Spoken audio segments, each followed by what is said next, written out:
So there was a point in time, because I was just reading about this, in 2020, right as the pandemic was starting.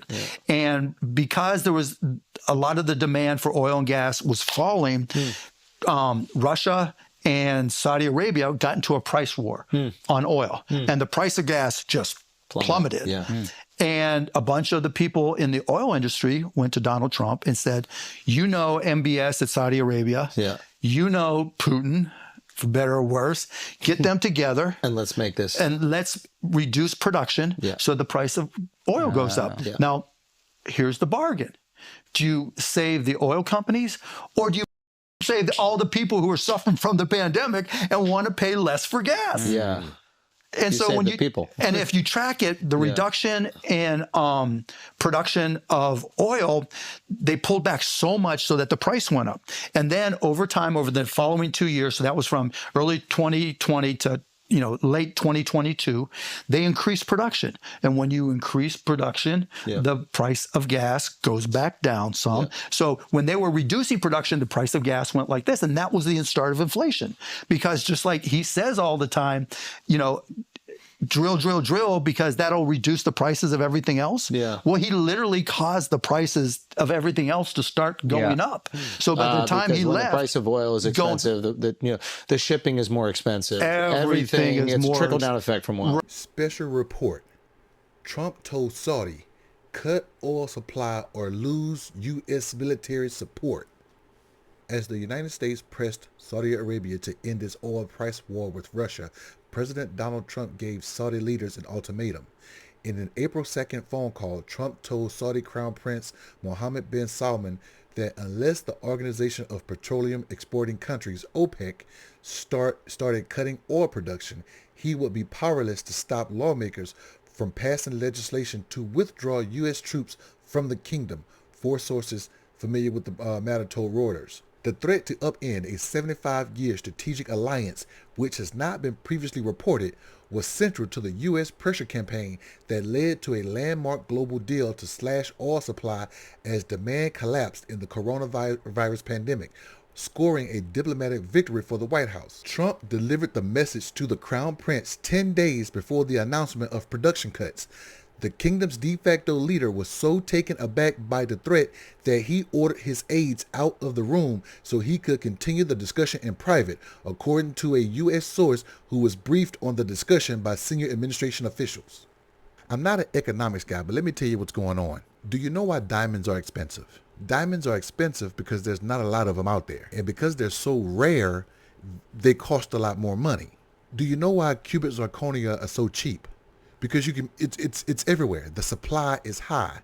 So there you go. When COVID hit, Saudi Arabia and OPEC did not drop the oil price. They kept it the way it was, and in some cases, they were raising the price. And the Russians and the Saudis were going back and forth trying to make as much money as they can. And everybody, to include the United States, were complaining, saying, hey, nobody is moving right now. Drop the price. But in order for them to drop the price, they need to produce more. The supply needs to be higher than the demand to drop the price. And Russia and Saudi Arabia didn't want to do it. They wanted to cut production, which would make it rare, which would make oil rare, and it would raise the price up. So Trump had a choice. He had three choices between Russia, OPEC, and the American people. He can side with Russia and make OPEC increase production.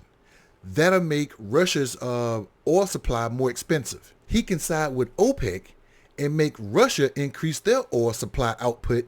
That'll make OPEC's gas more expensive. Or he can side with the American people and make both of their ass increase production that'll reduce prices so that we wouldn't have the expensive gas we had going forward. What did he do? He sided with Russia and told OPEC, we're going to tear up a 75-year agreement that the United States had with OPEC if you don't cut your oil production. Why? If they cut their oil production, that raises their prices. That's when we got high gas. That report that I read to you happened in April of 2020. I want you to see something. If you look at this chart and look at 2020, when January, February, March, this was all coronavirus time, you'll see gas prices, and people were complaining about $2. Go back to November 19, $2.59, $2.55, $2.54. This is January, February of 2020, the yellow portion. People were complaining about the $2.40 gas nationwide. And this is an average taken across all of the United States. So, of course, in places like California, gas was much higher. So people were complaining. Back in April of 2020, Trump made that threat. That's when they started producing more oil and got it down to 184, 187, and 208. And it stayed relatively cheap until Biden took the White House. And when COVID got relieved and people started driving again and people started, spending money again, that's when gas prices went up again, because the demand for oil came back up, and shipping and freight and trains and everything and airplanes started moving again. And then when they started raising the prices again because they needed to, Biden, the American people got pissed off. So Biden said, okay, OPEC, y'all tripping. Gas is $5 and $6 and $7 in America. So what I'm going to do is I'm going to release our own oil into the market, and I'm going to get you to bring your prices down. So what Biden did is he chose the American people. So now the question is, why did Trump threaten OPEC to cut oil production to raise their prices and not Russia? What do you think?